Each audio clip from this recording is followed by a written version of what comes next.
Bonjour à tous et bienvenue sur notre plateforme multinodale de la qualité entre la communauté et la newsletter. Donc la communauté, vous êtes déjà plus de 30 à être sur notre communauté. Il y a déjà plein de questions qui fusent de tous les côtés. Et sur la newsletter, on a dépassé les 250 inscrits. Donc c'est absolument formidable. Alors, aujourd'hui, on se réunit pour parler du flux de libération, qui pour moi est ultra mystérieux. C'est, qui est pas mystérieux en lui-même, mais c'est que le fait qu'on s'y intéresse pas tant que ça fait que maintenant que les gens commencent à s'y intéresser. Tout c'est le flux de libération et finalement son optimisation. Alors, qu'est-ce que c'est que le flux de libération ? On a pris le parti de dire que c'est le flux de libération. Alors, qu'est-ce que c'est pour toi ? Ça dépend. Ça dépend. Tu peux prendre le flux de libération. Si tu prends juste partie libération, c'est fin de prod jusqu'à le produit, il est prêt à être expédié et tout est OK sur le produit. Après, tu peux parler aussi de temps de cycle. Et dans ce cas-là, là, tu seras sur plutôt depuis lancement de la prod jusqu'à libération, quoi. Et j'aurais plutôt tendance à regarder d'ailleurs ça plutôt que juste la libération. Ce qui est intéressant, c'est que le temps entre le début de fabrication et la fin de fabrication, lui, il est regardé sous tous les angles. C'est-à-dire qu'il y a des rapports réguliers, les gens le regardent beaucoup, l'occupation machine, le TRS, les temps de changement, on fait des SMED, etc. Et une fois que la production est terminée, ça y est, ça a l'air terminé, mais en fait, finalement, on se rend souvent compte qu'il y a quasiment le double, voire le triple, voire le quadruple de temps que le produit attend après avoir été fabriqué. Et ce temps d'attente, il est constitué par le processus de libération. Donc le processus de libération, il commence avec la relecture du dossier, des différents. Il est en décalé, hein, c'est-à-dire que s'il y a plusieurs phases de fabrication, la relecture du dossier, elle commence dès la fin de fabrication de chaque phase. Il y a également l'analyse du produit. Qu'est-ce qu'on a d'autre ? On va avoir les déviations. Tu peux avoir aussi la validation des paramètres environnementaux. Tu peux avoir dossier de l'eau, donc déviation, les COA, donc les Certificate of Analysis. Hein. Justement, la rédaction, les dossiers d'analyse, les heures spécifications, je sais pas si on a dit. Bref, il y a tout un tas d'étapes à faire entre le moment où le produit est terminé d'être fabriqué et le moment où il est libéré dans le camion. Et donc finalement, ce qui est vachement intéressant, c'est que cette partie-là du processus, elle est pas trop. Je vais pas dire qu'elle est pas challengée parce que finalement tout le monde s'en inquiète en continu, mais elle est pas je sais pas moi, étudier pour être amélioré, quoi, je trouve. En fait, ce qu'on fait, c'est juste qu'on fait, ça va pas assez vite, accélérer les gars. En fait, on n'optimise pas à la fois l'organisation et la méthode pour accélérer ce process-là. Ce qui donne, moi je trouve, hein, finalement, ce qui donne des sueurs froides. Ce qui donne je sais pas comment on peut dire, mais il y a des gens qui vont travailler pour gagner des minutes quotidiennes sur le temps de production, alors que finalement derrière on perd des heures, voire des jours, voire des semaines avec des trucs qui sont pourtant assez faciles à améliorer, quoi. Tout le flux de gestion du dossier finalement, lui, on peut en faire des améliorations on peut en faire des améliorations là-dessus. Oui, on peut en faire. Bon, je pense que vous allez dire adieu à mon image. Hein. Ça redémarre pas, mais c'est pas grave. En fait, moi, je pense que pourquoi est-ce qu'on a ce focus qui est fait sur le temps de prod et sur gagner des minutes à droite, à gauche, etc. C'est parce qu'on est dans une dynamique d'optimisation des coûts et non pas d'optimisation du revenu. C'est-à-dire que si tu es dans une dynamique d'optimisation des coûts, chaque minute où ta machine elle n'est pas utilisée, entre guillemets, boum, ça te compte comme un coût. Et donc, tu as l'impression de faire des super économies parce que tu as gagné 2 minutes sur ton temps de changement de format. Mais en fait, quand tu commences à avoir une approche plus liée au revenu, donc c'est à l'argent que tu fais rentrer dans ton site industriel, ça va être plutôt regarder justement au moment où l'argent il rentre. C'est-à-dire que quand tu factures, c'est quand tu as expédié à ton client. Et donc, en fait, là, tu vas avoir une vision beaucoup plus large et tu vas te rendre compte que tes 15 minutes en prod, c'est pas ça qui te fait gagner des jours de ton temps de cycle de libération et donc qui te fait gagner plus de revenus sur une année.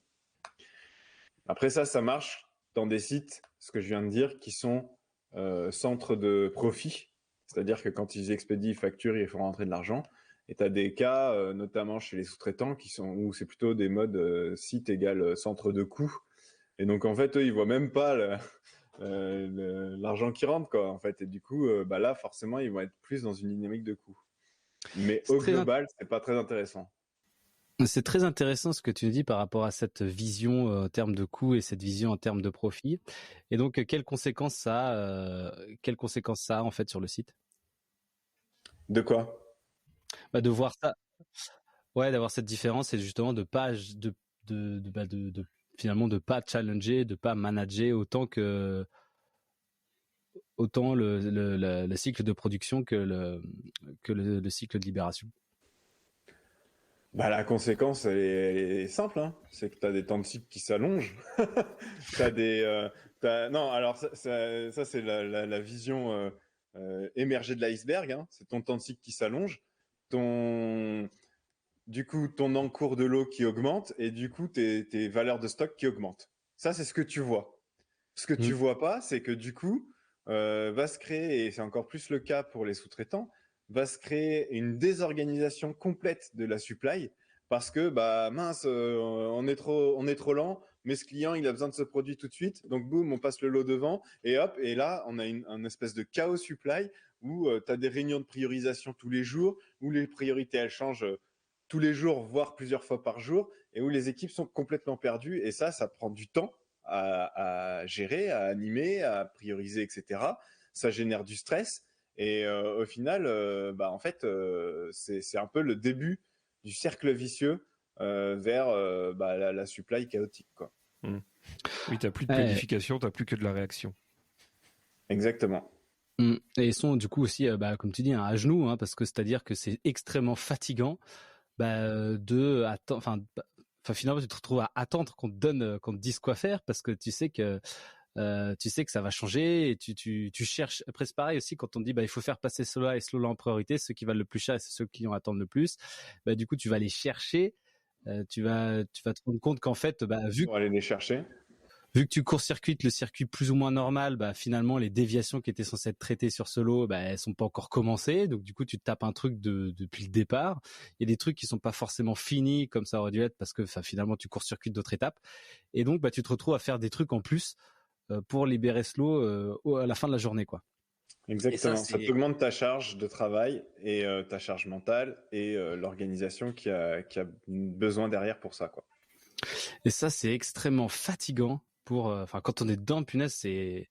Ouais, en fait, t'arrives à maintenir ton site, entre guillemets, au prix d'efforts vraiment commensuraux, quoi. Et tu le vois, hein, les équipes, elles sont fatiguées. Et après, ça fait quoi? Tu pousses, hein, tu tires la ficelle. Ça fait des gens qui en ont marre, ça fait des burn-out, ça fait des gens qui se barrent, souvent sur des postes clés de libération.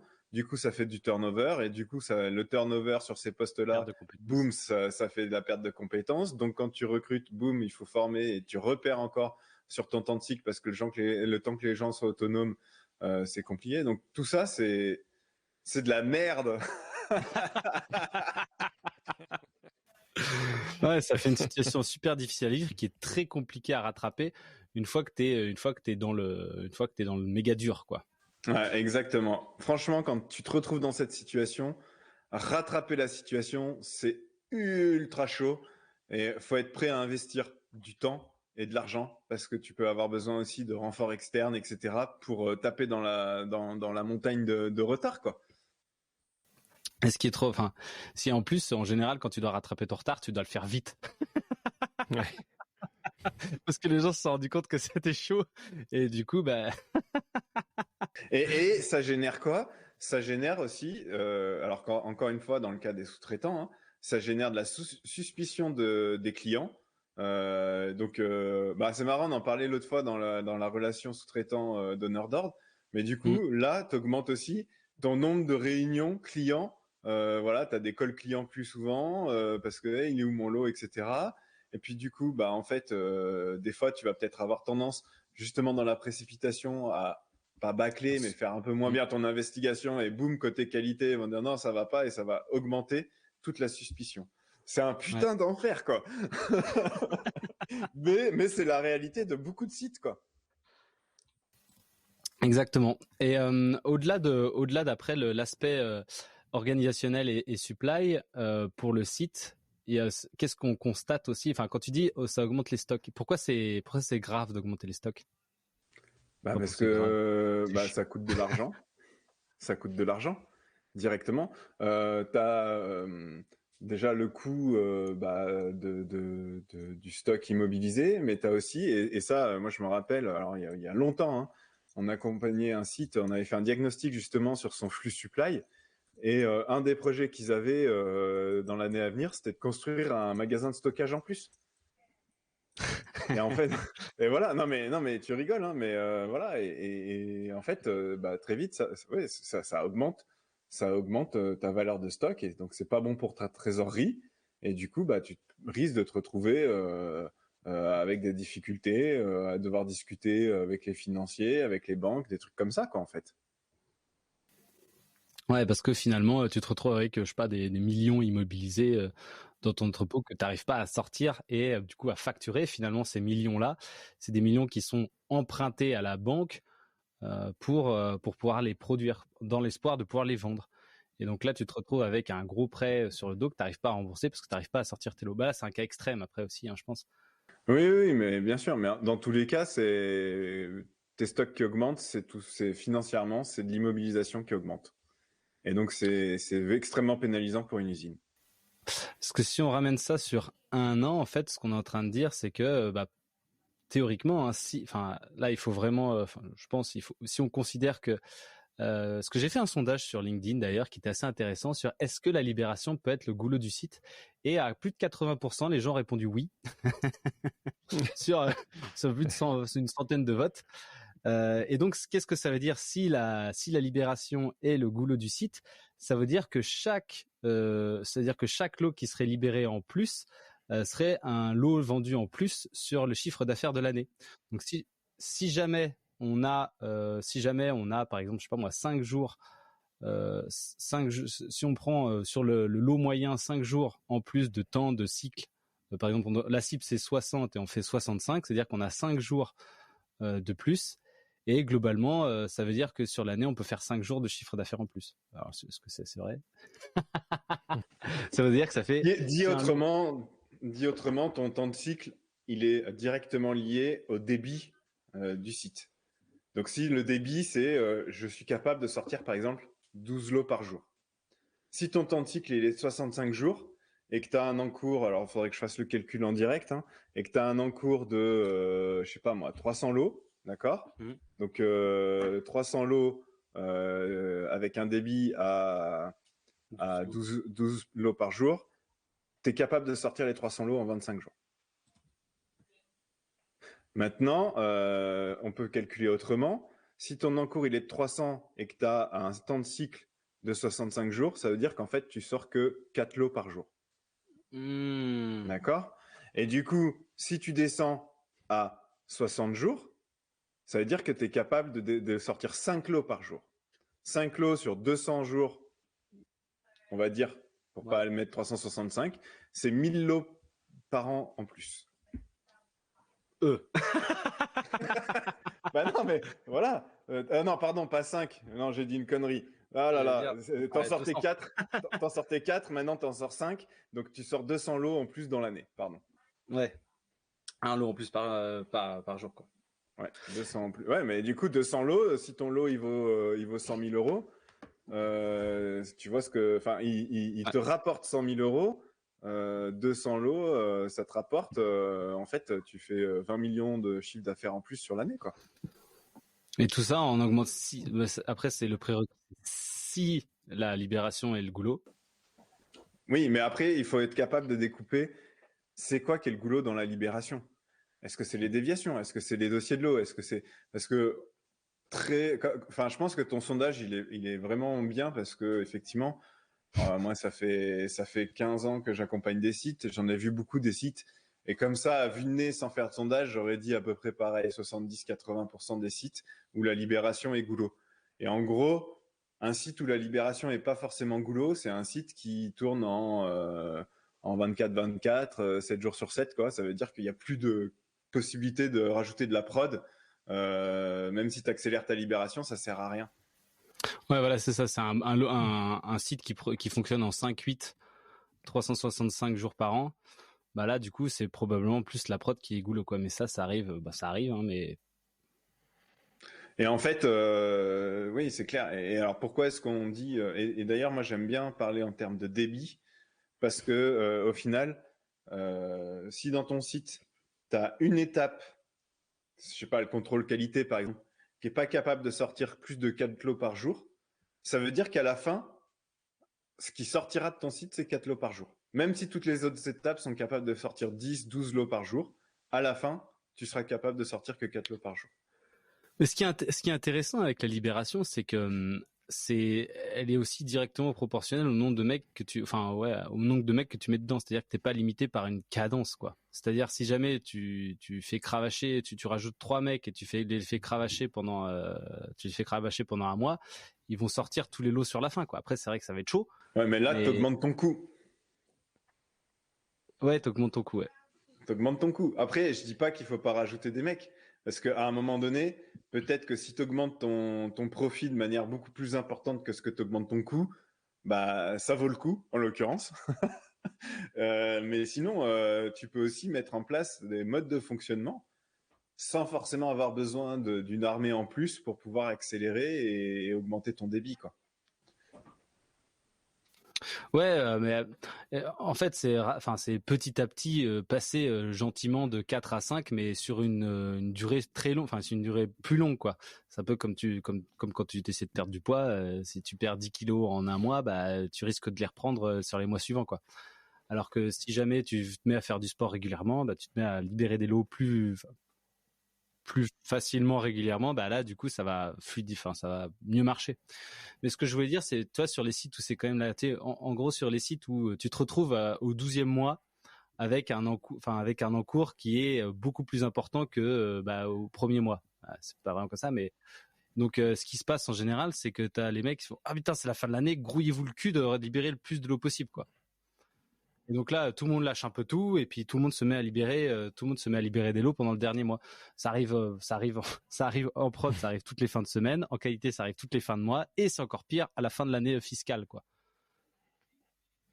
Et enfin, finalement, cette espèce de rush sur la fin d'année, c'est ça qui met pas mal les gens à genoux, et c'est ça aussi qui fait prendre finalement beaucoup de retard sur tous les processus support, comme les CAPA, comme les change control, comme tout le reste. Et finalement, quand tu arrives à la fin de l'année, t'as passé un mois à faire que de la libé, t'as pris un mois de retard sur tous tes autres trucs que tu te traînes après en janvier pour essayer de le rattraper, mais sauf qu'il y a des trucs qui passent à la trappe, et tout se désorganise un peu comme ça continuellement, quoi. Et ça, c'est parce que c'est aussi lié à ton organisation. Ça veut dire que les mecs qui font la libé, c'est aussi les mecs qui font les CAPA et qui gèrent tous ces processus support, quoi. Ah bah oui. Oui, non, mais bien sûr, mais parce que c'est comme ça, organisé comme ça sur tous les sites. Mais tu vois, et là, voilà, encore une fois, l'organisation, ça a un impact aussi là-dessus. Parce que typiquement, c'est vachement plus dur d'encaisser un pic d'encours et donc de devoir réaccélérer ton flux de libération si tout le monde fait un peu tout. Alors que si tout le monde est séparé, là, tu pourras avoir une charge capacité un peu plus solide, quoi, sur ce sujet-là. Ça y est, t'aimes bien toi des mecs qui font que de la libé? Moi, j'aime bien. Ouais. Ouais. Non, en vrai, t'as raison. C'est juste que, Non, mais ouais. juste que ça dépend des profils. Ouais, mais en fait, alors derrière ça, il y a un tabou. Moi, souvent, quand j'aborde un peu cette vision-là, justement, organisationnelle, on me dit ouais, mais faire que de la libé pour des pharmaciens, c'est pas très intéressant. En plus, en ce moment, il y a un peu une pénurie de pharmaciens, etc. On a du mal à les attirer, machin, blablabla. Ok. Je comprends, je l'entends, et ok. Après, ça peut être aussi un poste super intéressant pour pouvoir comprendre beaucoup de choses et pouvoir rebondir sur autre chose après. Donc, il faut aussi qu'en tant que pharmacien, on voit notre carrière peut-être à plus long terme. Ça, c'est un premier point. Et puis, le deuxième point, c'est qu'à un moment donné, alors, je sais pas si c'est très socialement acceptable ce que je vais dire, mais l'entreprise, elle a besoin de quoi? Elle a besoin d'augmenter son débit, en fait, surtout en ce moment, hein, on voit qu'il y a pas mal de soucis sur ces sujets-là.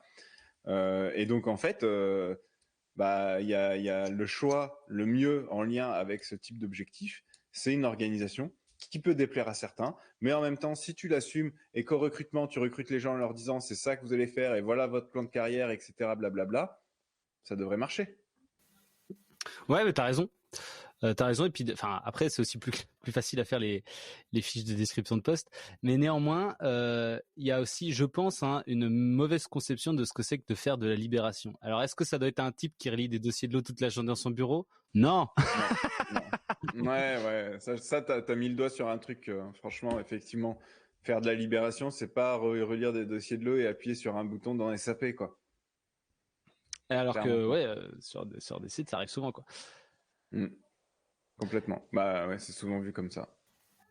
Et alors que, ouais, sur le principe, la libération, tu peux faire plein de trucs, quoi. Après, c'est, en fait, ouais, je sais pas si tu ferais vraiment 100% de libération ou s'il y a des tâches qu'on pourrait adjoindre à à cette libération. Par exemple, je sais pas moi, la gestion du dossier de l'eau, tu sais, ça pourrait être peut-être intéressant à faire en plus. C'est une activité qui est finalement concomitante. Enfin, je pense, ouais, je sais pas encore, j'avoue que j'ai pas réfléchi. Bah, arrête de faire ça, je sais pas qui. Je sais pas, par exemple, la gestion des modifications. Ah oui, ouais, ok. La gestion des modifications des dossiers de l'eau, ça peut être un truc, puisque vu qu'ils le connaissent bien, en plus, ça permet d'aller un peu sur le terrain pour savoir ce qu'il faut faire, etc. Après, ils sont déconnectés. Ouais. En fait, il faudrait trouver un moyen de connecter ces gens-là à vraiment ce qui se passe. Parce que, en fait, le fait de libérer et de t'occuper des déviations, ça quand même, théoriquement, ça te pousse quand même à aller voir ce qui s'est passé. Et donc, théoriquement, ça te pousse à aller sur le terrain. Alors, si tu mets juste des investigateurs qui vont faire ça pour toi, tu as l'investigation qui est bien foutue en même temps que le dossier de l'eau, je vois pas pourquoi tu irais voir sur le terrain, à part s'il y a un truc que tu comprends pas en lisant le dossier de l'eau, qui en général c'était tes TKQ qui s'en sont occupés. Le mec qui libère à la fin, bon, ben, il a plus grand chose à foutre, quoi.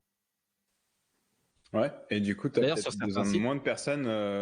Ouais, tu as des sites où ils sont organisés comme ça, et tu as besoin de moins de personnes sur des postes de libération. le libérateur, j'en avais déjà parlé, le libérateur, il touche pas au dossier de l'eau. Ah ouais. Ce qui va pas forcément contre ce qu'on dit, hein, sur le principe. Ah ouais, non, mais c'est intéressant, ouais. J'ai jamais vu ça, moi, tiens. Mais pourquoi Ouais. pas? Pourquoi pas, effectivement. Et c'est là où ils sont absorbés. Et c'est ces gens-là après qui vont, enfin, après, c'était ces gens-là qui faisaient les co-clients, qui approuvaient les déviations, etc. Mais ils se retrouvaient finalement à être embourbés dans cette espèce de relation client et de gestion des déviations qui sont finalement, ils faisaient même pas l'investigation, tu vois. Donc, il y en avait beaucoup en plus, hein. Donc là, la mission que je fais, ça avait rien à voir avec le flux de libération, mais bon, j'avais remarqué ça. Mais du coup, par rapport à tout ce qu'on a discuté, pour toi, c'est quoi les vrais bons indicateurs à suivre sur toutes tes étapes? Eh bien ça, ça c'est dommage parce que t'es arrivé un peu plus tard, mais ça, c'est pour l'épisode suivant. Ah merde. Ah non. Ah, ça fait 28 minutes. Ça fait 28 minutes qu'on parle. Là, moi, j'avais définition du truc, c'est quoi, et puis les problèmes que ça engendre, ce qu'on a pas mal traité aujourd'hui. J'avais prévu parce que là, c'est vrai que si on se lance dans qu'est-ce qu'il faut regarder pour piloter tout ce bazar, bah là, on va clairement dépasser probablement une demi-heure. Ah ouais, là en 2 minutes, comme en teasing, tu dirais c'est quoi les 2 trucs qu'il faut suivre? Je pense qu'il y a bah, le temps, finalement le temps de cycle global. Pourquoi? Bah, parce que Bah, on en parlera la semaine prochaine. Le mec est genre oui. Alors vas-y, un autre, tente un autre. Est-ce que c'est le débit à chaque étape que t'allais dire? Mais ça, du coup, c'est vachement plus direct. Tiding. Mais ça, c'est vachement plus dur à calculer si tu veux commencer par quelque chose. Pas tant que ça. Non, franchement, c'est pas si compliqué que ça. Eh bien, on en parlera la semaine prochaine. Moi, je te le dis, si tu es capable d'avoir la mesure du débit à chaque étape et de ton encours à chaque étape, c'est parfait. C'est parfait. Bon, eh bien, C'est écoutez. parfait. Là, tu es capable de tout faire pour améliorer ton temps de cycle et même anticiper ton temps de cycle qui va arriver. Alors sur les quelques minutes, secondes qui nous restent, j'aimerais quand même vous dire qu'on a ouvert les inscriptions sur notre masterclass pour les dossiers de l'eau. Vous pouvez les voir sur le site, notre site pour s'inscrire. Donc c'est tout à distance. Il y a des séances de groupe, il y a des séances particulières, enfin des séances tête à tête. Et l'objectif, c'est de vous faire passer à travers toutes les étapes qui vont vous faire simplifier votre dossier de l'eau et votre circuit de revue de dossier de l'eau. Et puis le reste, donc vous verrez, c'est tout détaillé sur le site. Mais en tout cas, c'est une super formule si jamais vous êtes un budget réduit et ou impossibilité de se déplacer. Donc on ouvre ça va commencer le 7 octobre et limité à 6 sites. Exactement. Donc inscrivez-vous et puis après continuez votre excellent travail d'inscription sur la communauté et sur la newsletter, c'est top. Bon, en tout cas, merci beaucoup à tous ceux qui nous écoutaient et puis écoutez, à la semaine prochaine pour un prochain épisode. Salut les poulpos.